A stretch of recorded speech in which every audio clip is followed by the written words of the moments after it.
Hello everyone, welcome to our YouTube channel World of Software Testing. So far we have covered a lot of testing types in our previous lectures. In this lecture, let's discuss about the positive testing and negative testing. So what is it we are going to discuss in this lecture. So let's start with this. So positive testing. What is positive testing? The positive testing is a type of testing which is performed on the software application by providing the valid data sets as an input. So in other words, the testing the application with valid inputs is nothing but a positive testing. So let's say, for example, we have this page here, and let's say we have one text field. Okay, so let's say this text field accepts the numbers from maybe 5 to, let's say, 5 to 100. Okay, and if we are entering the value maybe less than 5 or greater than 100, then it should not accept. So if we are passing the values such as in between 5 to 100 in this text field, then those are the positive inputs, valid inputs. And hence, if you are doing that, then that means it is a positive testing. So it checks whether the software application behaves as expected with the positive inputs or not.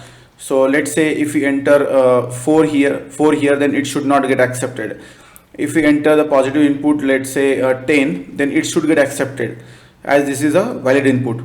So we are checking as a tester, we are checking if these valid inputs are getting accepted in the text field or not.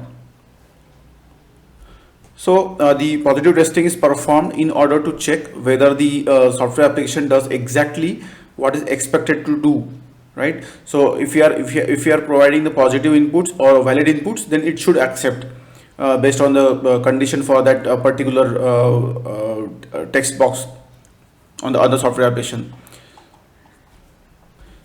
So let's say one more example here. So for example, consider a text box again. So this is a text box here.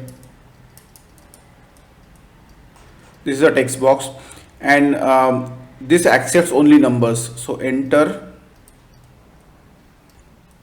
only numbers. So this text box accepts only numbers. So let's say the range is from 0 to 999. Okay. So the application should accept the values within this range 0 to 999, and the values outside this range should not be accepted. So for positive testing, set this range and validate whether the application accepts the values or not. So let's say if we enter 879, then in this case it should get accepted, because 879 comes within this range. As this is a valid input, it should get accepted in this text field. So let's move on to the negative testing.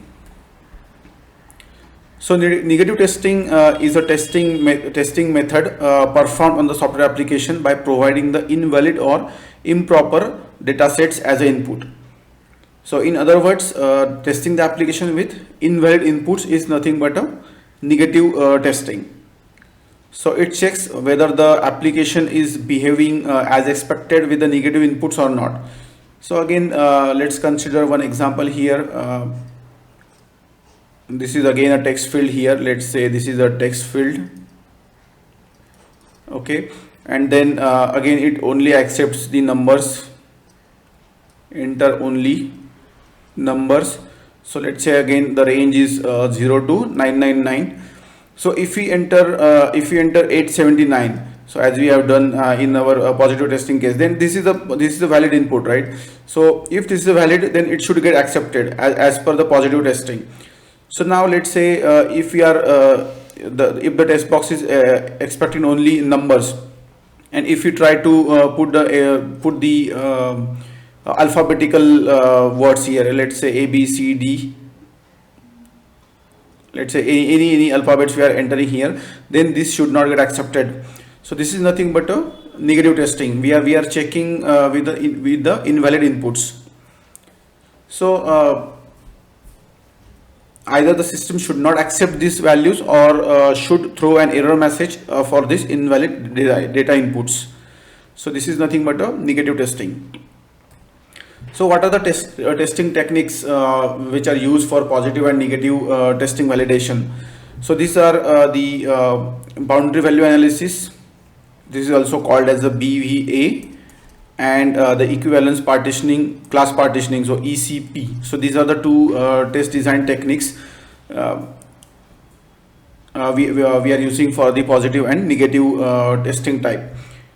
So if you consider the boundary value analysis, so if the input data is used within the boundary limits, then it is said to be positive testing. If the input data is picked outside the boundary value limits, it is nothing but a negative testing. So here, as we have seen one example here, this is only numbers we have considered, and we have set the range here 0 to 999, and we are entering first we are entering with the 879, which is within the range. So this is nothing but a positive testing. And then if we are entering any value outside this range, let's say 1000 we are entering, then it should not be accepted. So this is nothing but a negative testing, because this is a invalid input.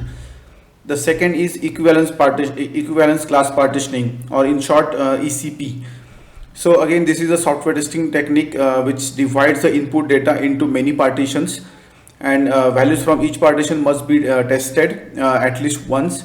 So the partitions with valid values are used for the positive testing, and then while the partitions with the invalid inputs are used for the negative testing. So let's understand this with the help of example, so that we can understand it better. So let's take an example of the college admissions. So consider that the college will provide admissions to students based on their CT marks. So here we have this CT marks text box. So out of 200 total marks, college accepts students with marks between 120 here. So this text field having the marks accepts between 120 to 180 for the admissions. So for students having marks less than, let's say less than 120, so first is less than 120, and the second is greater than 180, and they don't accept the admissions for these students. So let's say if the student try to enter the marks less than 120 here, less than 120 here, let's say marks less than 120 here, then in that case, or maybe greater than 180, then it throws an error message and means it is an invalid input. So for marks between 120 and 180, it only will accept and it will be a valid input. So in this way we can create certain classes to test such text boxes. Here if you see the marks which is less than equal to 120, these are the invalid ones, because these lies outside of the limit which we have set here, 120 to 180. Similarly these are the marks which is within the range, so these are valid inputs. And then marks greater than or equal to 180 here, these are the invalid inputs. So we have created these three classes, so which will help reduce time required for testing, as we are only going to test for these three cases. So any one value less than 120, so let's say for example we can consider 100. Any value which is greater than 180, so let's say we try 200, and then any one value which lies between this 120 to 180, so let's say if you try for 160. So these three cases we can try. Based on this we can perform the positive as well as negative testing. So only this will be perform positive testing, and this is negative testing. Again this is negative testing. So this is about the equivalence class partitioning.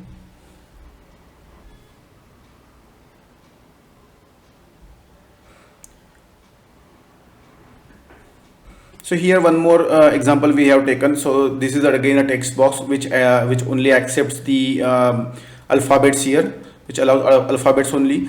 So again here we have divided these values into equivalence classes. So we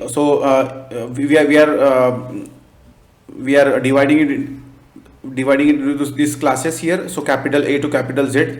So ABC, as this is alphabet, so this will be a valid input. Similarly small a to small z, So this is again ABC. For example, this input we are entering. So this is again will be a valid one. There's special character. So there are a lot of special characters we can use. So this is again invalid because the text field only will accept the alphabets. Then the numbers, again numbers, it will not be accept. Then the spaces, again this will be an invalid input. So these are three are the invalid ones, and only it will accept this valid inputs. So we can try with this only two inputs. So if we don't use equivalence class partitioning, then we need to test this exhaustively. So you can see A, B, C, D, E, F, G. We can try a lot of combinations, infinite combinations of it. So that is not going to serve our purpose. So we can use the equivalence class partitioning, and with this we can just try out our try out these inputs, and we can complete our testing with this. So these are some again the boundary value analysis we have here. So BVA we have already discussed. The BVA is one of the black box test design technique which is used to find errors at the boundaries of the input domain. That is a test to test the behavior of the program at the input boundaries rather than finding those at the center of the input. So we already covered this. Boundary value analysis is based on the testing the boundary values of valid and invalid partitions. The behavior at the edge of the equivalence class partitioning is more likely to be incorrect than the behavior within the partition. So boundaries are an area where the testing is likely to yield the defects. So we'll take this with the example as well. So we have this example. So the customer requirements is that let's say for a login page, there is a login page here, and there is a text box for the username. So this is the username text box field, and it should accept only, should contain 6 to 9 characters only. So it should accept 6 to 9 characters only. So based on that we can understand the boundary here. So 6 to 9, which is the range. So the minimum is 6 and maximum is 9. So we can find out this range here, boundaries here. So maximum is 9. So max plus 1 is 10, which will be invalid. Max minus 1, which will be 8 here, which is again a valid one. Then minimum is 6. So minimum minus 1, which is invalid, and min plus 1, which is valid. So we can only test the particular username with these 6 inputs. So this is nothing but a BVA. So we have one more example here. The customer requirement is that the login page username text box field should contain maximum 10 letters. So here the range will become as 1 to 10 because minimum there will be a 1. So minimum, again we can find out minimum, min and max, and then we can find out this complete range here. So we can find this 6 inputs, and we can test that particular text box with this. So that's it for this video. So hope you have understood what is positive testing and negative testing in this with the help of examples, and what are the test techniques, test design techniques we are using for this positive testing and negative testing. So please do subscribe our YouTube channel for such more videos. Thank you so much.